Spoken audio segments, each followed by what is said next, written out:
এবার আসবো নগর মহানগরের সবথেকে গুরুত্বপূর্ণ খবরে। সুপ্রিম কোর্টের নির্দেশ মেনে অবশেষে ডিলিটেড নামের তালিকা প্রকাশ করলো নির্বাচন কমিশন। বাংলার ভোটার তালিকা থেকে বাদ পড়লো প্রায় 91 লক্ষ নাম। সোমবার গভীর রাতে কমিশন জেলা ধরে ধরে নাম বাদ পড়ার হিসেব প্রকাশ করেছে।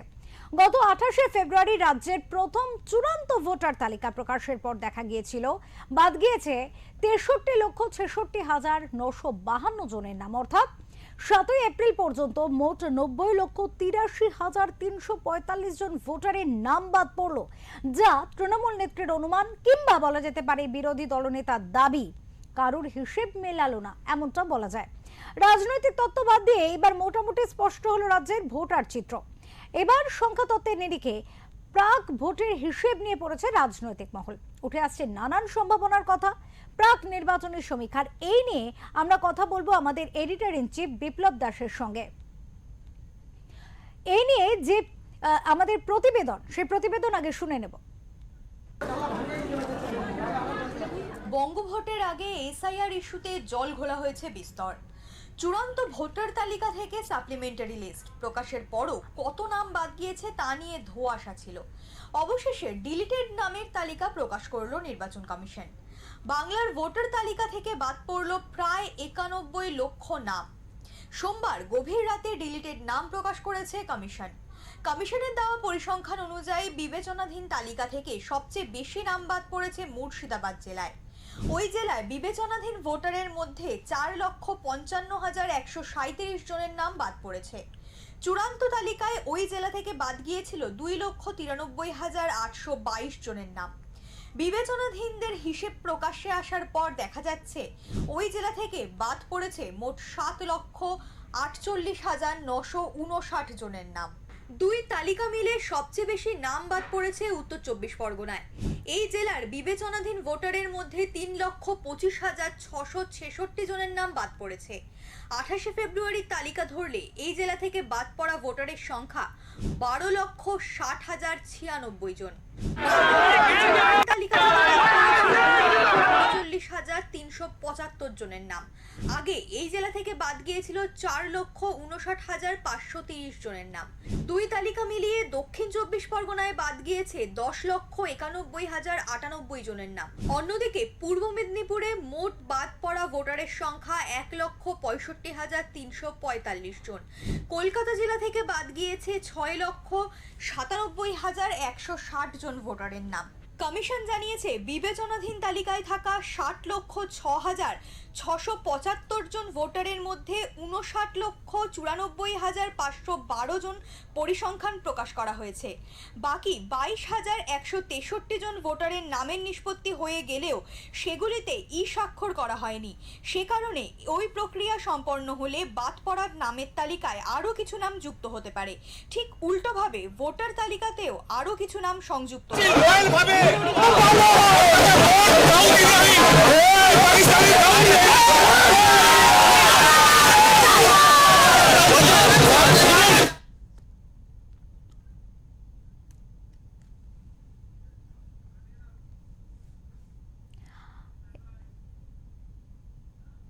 নির্বাচন কমিশনের প্রকাশিত ডিলিটেড নামের তালিকা, যেখানে বাংলার ভোটার তালিকা থেকে বাদ পড়েছে প্রায় 91 লক্ষ নাম।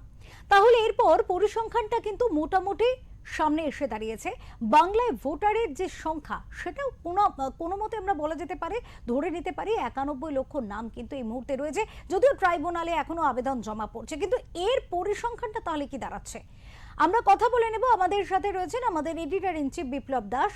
আমরা কথা বলবো, দাদা, জানার চেষ্টা করব, বোঝার চেষ্টা করব প্রথমেই যে এসআইআর প্রক্রিয়ার পর এই মুহূর্তে দাঁড়িয়ে যেটা প্রকাশ্যে এসেছে সামনে, প্রায় 91 লক্ষ নাম কিন্তু ইতিমধ্যেই বাদ পড়েছে। এবং তাহলে যে নির্বাচন, এবারে যে নির্বাচন, তার যে পরিসংখ্যানটা, ভোটারের যে পরিসংখ্যানটা, সেটা আমরা বুঝবো একটু বিস্তারিতভাবে। অপরূপা, দেখো, যদি আমরা গত 28শে ফেব্রুয়ারি চূড়ান্ত ভোটার তালিকা প্রাথমিক পর্যায়ে যেটা বার হয়েছিল, সেখানে কিন্তু 7 কোটি প্লাস একটা ভোটারের সংখ্যা ছিল। কিন্তু আজকে গিয়ে যদি আমরা দেখি, সেটা 6,77,20,728 এই পরিমাণ ভোটার, বৈধ ভোটারের সংখ্যা গিয়ে দাঁড়িয়েছে। এর মধ্যে যেটা মোট বাদ গেছে 90,83,345, অর্থাৎ প্রায় 91 লক্ষের নাম বাদ গেছে। এবার আমরা যদি দেখি যে যে বিবেচনাধীন যে তালিকা ছিল, অর্থাৎ প্রায় 60 লক্ষ, অর্থাৎ 28শে ফেব্রুয়ারি যেটা বলা হয়েছিল, সেই 28শে ফেব্রুয়ারি যেটা নাম তালিকা বেরিয়েছিল, অর্থাৎ টোটাল ভোটার 7 কোটি সামথিং, এবং তার সঙ্গে 60 লক্ষর বেশি নাম কিন্তু বলা হয়েছিল যে বিবেচনাধীন রয়েছে, যা বিচার করবেন বিচারকরা, হাইকোর্টের বিচারকরা সেটা করবেন, হাইকোর্টে নিযুক্ত যে সমস্ত বিচারক রয়েছে। এবং তাতে দেখা যাচ্ছে এখনো পর্যন্ত এই 60 লক্ষের মধ্যে বাদ পড়েছে 27,16,393 জন। তাহলে মোট দেখা যাচ্ছে যে 91 লক্ষ, অর্থাৎ আগের যদি দেখা যায় যে 63 এবং এইবারে 27 লক্ষ নিয়ে প্রায় 91 লক্ষ কিন্তু বাদ গেছে। এখন গিয়ে মোট ভোটার সংখ্যা যেটা দাঁড়াচ্ছে, বৈধ ভোটার সংখ্যা 7ই এপ্রিল পর্যন্ত, অর্থাৎ আজকে আমরা দাঁড়িয়ে আছি 7 তারিখ, 7ই এপ্রিল পর্যন্ত ভোটার সংখ্যা হচ্ছে 6,77,20,728 জন। আর ঠিক যদি এসআইআর শুরুর আগে আমরা যদি দেখি, তাহলে এই রাজ্যের মোট ভোটার যেটা ছিল, অর্থাৎ 2025 পর্যন্ত, 2025 নভেম্বর পর্যন্ত মোট ভোটার ছিল 7,66,37,529 জন।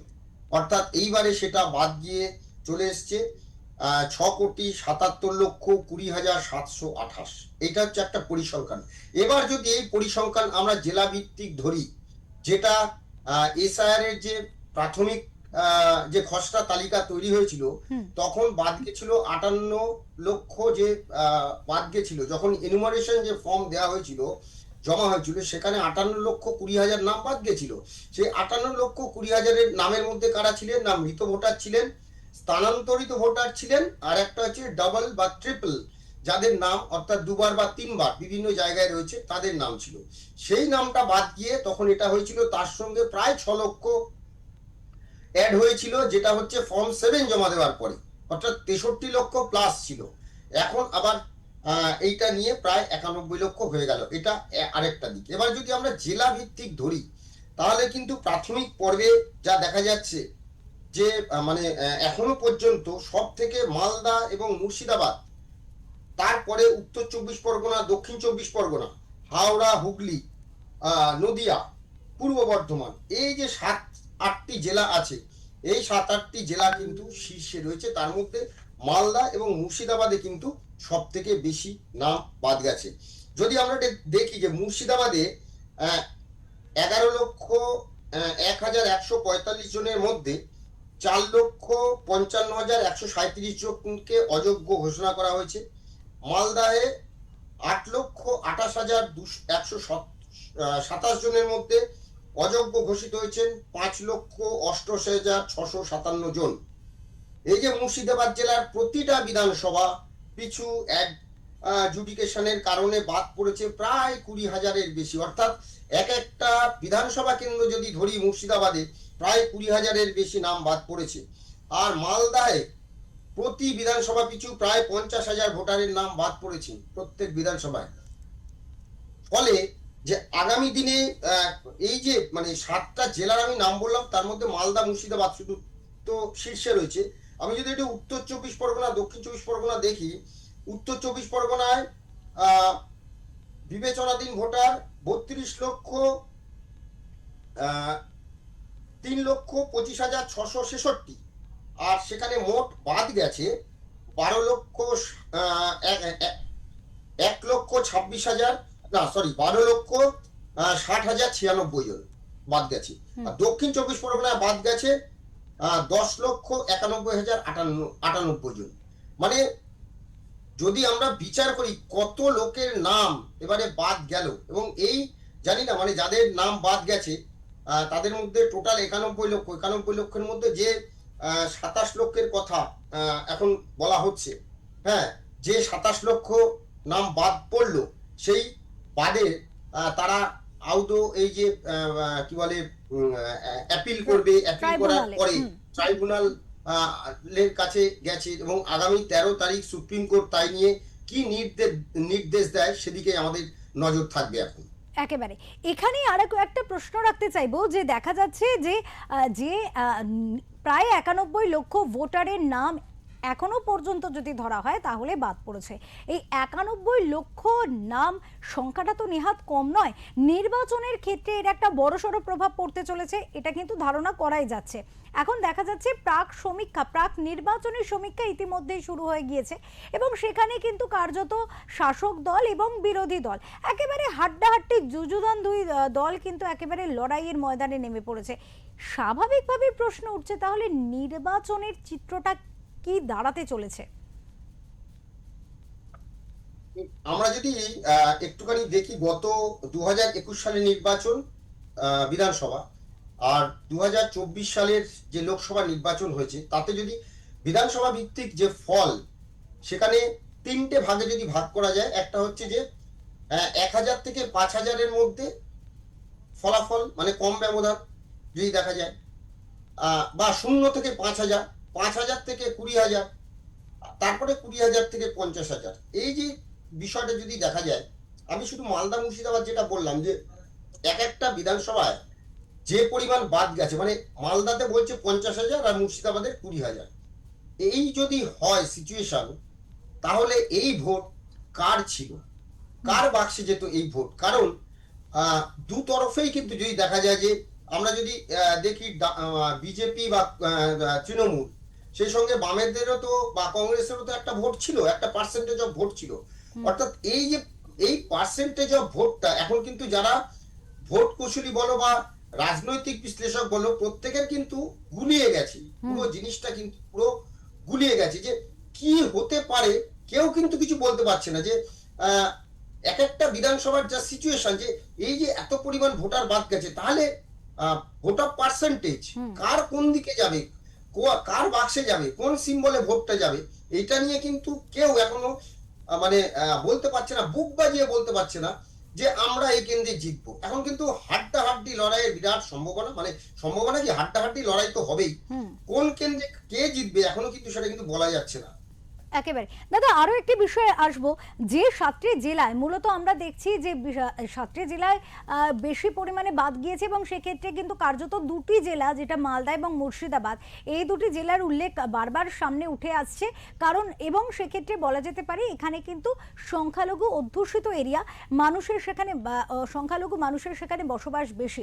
তাহলে সেক্ষেত্রে নাম যদি এই জেলা দুটিতে বাদ বেশি গিয়ে থাকে, তাহলে আমরা প্রথম থেকেই রাজনৈতিক বিশ্লেষকরা বা বারবার করে রাজনীতির ময়দানে সমাজদাররা বারবার উল্লেখ করে আসে যে সংখ্যালঘু ভোট একটা অত্যন্ত গুরুত্বপূর্ণ ছাপ রাখে।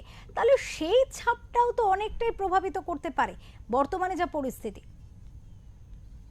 হ্যাঁ, আমি আরেকটা বিষয় যে সত্যি সত্যি যে যদি দেখি মালদা, মুর্শিদাবাদ, নদিয়া, উত্তর 24 পরগনা, দক্ষিণ 24 পরগনা, শুধু হ্যাঁ এই যে সব থেকে মালদা এবং মুর্শিদাবাদে কিন্তু সংখ্যালঘু অধ্যুষিত ভোটার সব থেকে বেশি এবং সীমান্ত অঞ্চল, কিন্তু তারপরে নদিয়াও একটা পাশে সীমান্ত রয়েছে একটা সাইডে, কিন্তু তারপরে যদি আমরা দেখি যে দক্ষিণ 24 পরগনা, উত্তর 24 পরগনা, সেখানেও কিন্তু একটা সীমান্ত এলাকা আছে, বসিরহাট যদি বলি, ওদিকে সুন্দরবন যদি বলি, এই যে এই 5টা যে ডিস্ট্রিক্ট অর্থাৎ জেলা, এই যে 5টা জেলা, এখানে কিন্তু সংখ্যালঘু ভোটটা একটা বড় ফ্যাক্টর এবং সংখ্যালঘু ভোটটা কিন্তু বেশিরভাগটাই প্রায় 90%-এর বেশি সংখ্যালঘু ভোট কিন্তু তৃণমূল এতদিন তৃণমূলের বাক্সে গেছে। তো এই জায়গাটা যদি দেখা যায়, তাহলে দেখা যাচ্ছে যে যে পরিমাণ এই জায়গাগুলোতে যে পরিমাণ সংখ্যালঘু ভোটারের নাম বাদ দেওয়া হয়েছে, সেখানে কিন্তু শাসক দলের পক্ষে সত্যি সত্যি যে তাদের কাছে তো এই ভোটটা একদম শিওর ভোট ছিল মোটামুটি, তো এই ভোটটা নিয়ে কিন্তু একটা দুশ্চিন্তার কারণ কিন্তু শাসক দলের কাছে রয়েছে। সেটা যেমন একদিকে, তেমন অন্যদিকে আরেকটা বিষয় যেটা, যে এবারে কিন্তু এই সংখ্যালঘু ভোটটা যদি কেউ মনে করে যে একদম শাসক দলের কাছেই যাবে, সেটা কিন্তু নয়। কারণ এর পেছনে অনেকগুলো কারণ আছে। আমরা যদি দেখি, একদিকে মালদা, মুর্শিদাবাদে কিন্তু মিম এবং সেই সঙ্গে আম জনতা উন্নয়ন পার্টি, এই যে বাবরি মসজিদ, এই বিষয়গুলো কিন্তু অনেকটা ফ্যাক্টর। আরেকদিকে যদি দেখি আমি যে আইএসএফ তারা আবার বামেদের সঙ্গে জোট করেছে, হ্যাঁ, তো সেটাও কিন্তু একটা বড় ফ্যাক্টর। তারাও কিন্তু বেশ কিছু ভোট কিন্তু সংখ্যালঘু ভোট কিন্তু থাবা বসাবে। হুম তার পাশাপাশি কংগ্রেস, বিশেষ করে মালদা, মুর্শিদাবাদ, উত্তর দিনাজপুর এই জায়গাগুলোতে কংগ্রেসের কিন্তু যে পুরনো ভোট ব্যাংক সেটা কিন্তু আবার এবারে কিন্তু তৃণমূলের যে ভোট ব্যাংক সেটা থেকে কিন্তু অনেকটাই কংগ্রেসের দিকে আসার সম্ভাবনা রয়েছে এবং রাজনৈতিক মহলও কিন্তু তাই বলছে। কারণ দেখা গেছে মালদা, মুর্শিদাবাদে কিন্তু কংগ্রেস আবার একটা পুনরুজ্জীবিত হয়েছে এবং তারা নিজেরা কিন্তু এবারে কোনো জোট করছে না, একাই লড়ছে। হুম তো এই জায়গাটা থেকে কিন্তু একটা বড় প্রশ্ন যে সংখ্যালঘু ভোটারদের নিয়ে কিন্তু যে ভোট সেটা যেমন শুধুমাত্র প্রায় 90% কাছাকাছি শাসক দলের যেত, এবারে নির্বাচনে কিন্তু এটা কিন্তু একটা বড় শঙ্কার কারণ। হুম হুম অনেক ধন্যবাদ দাদা, অনেক ধন্যবাদ। আমাদের সাথে ছিলেন আমাদের এডিটর ইন চিফ বিপ্লব দাস। এবং আজকের যে সব থেকে বড় খবর যে নির্বাচন কমিশনের তরফ থেকে প্রকাশিত যে তালিকা, প্রায় 91 লক্ষ ভোটারের নাম বাদ, আর এর প্রভাব আগামী নির্বাচন অর্থাৎ এই যে 2026-এর নির্বাচন হতে চলেছে, এই নির্বাচনে কতখানি পড়তে চলেছে। এবং সেক্ষেত্রে স্বাভাবিকভাবে সংখ্যালঘু অধ্যুষিত এরিয়া যেমন মালদা, মুর্শিদাবাদ এই দুটি জেলায় ব্যাপক পরিমাণে নাম বাদ গিয়েছে। স্বাভাবিকভাবে সংখ্যালঘু ভোট যতটা ভোট বাক্সে ফ্যাক্টর হয়, সেক্ষেত্রে দাঁড়িয়ে এই মুহূর্তে এই নির্বাচনে কিন্তু শাসক দলের কাছেও যেমন একটা দুশ্চিন্তার বিষয়, ঠিক তেমনভাবেই কিন্তু নিশ্চিন্ত হতে পারছে না বিরোধী দলগুলিও।